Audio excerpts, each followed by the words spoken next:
Today I was at a conference and I was listening to a young woman who was speaking on, healthcare and disparities and equality and equity. And she gave a few illustrations that really hit home for me.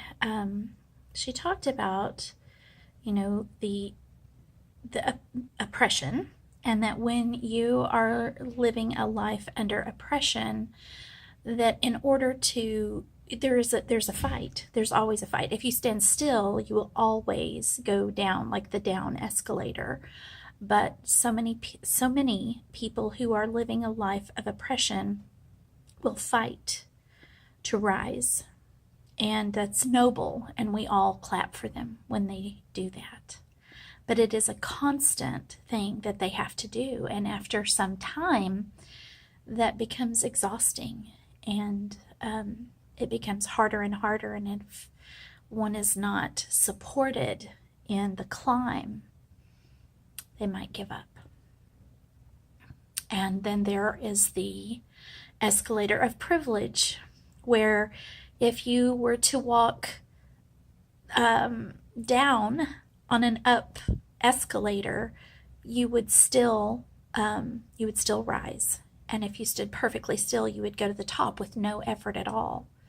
And it got me to thinking about the life of an ex-Jehovah's Witness, especially, and I mean, I think for all of us, but especially those of us who were born in as Jehovah's Witnesses, all we have ever known is this oppressive way of thinking, this one singular way of thinking, and it's a very negative way of thinking. It's ways to not be killed at Armageddon.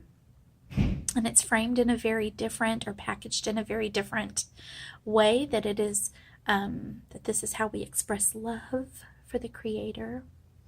And yet, you're expected to continue to fight for that love, and to keep proving over and over and over that you're worthy of that love. And when you escape from that thinking, it's still a lot of work.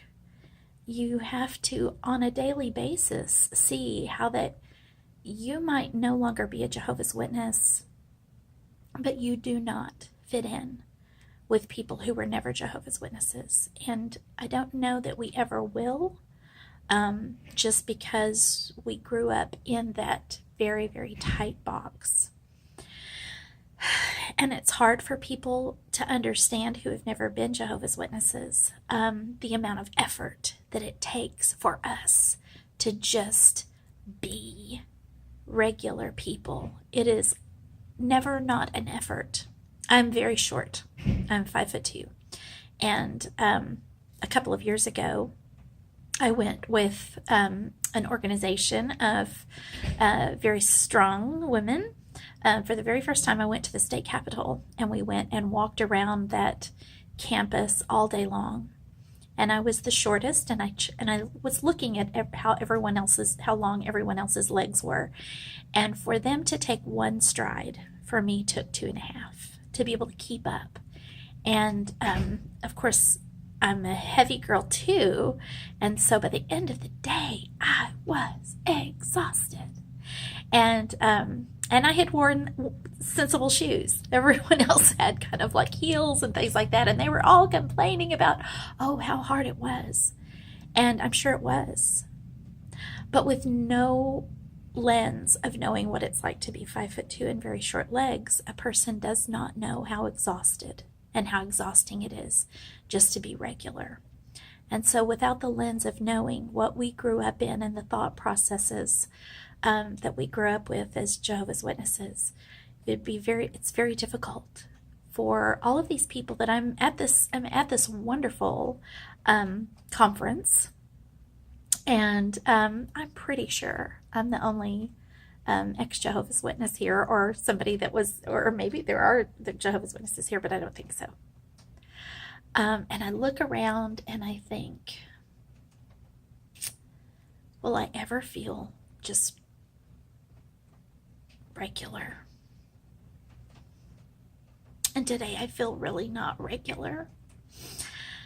I feel like I'm having to fight against the pull of the oppression.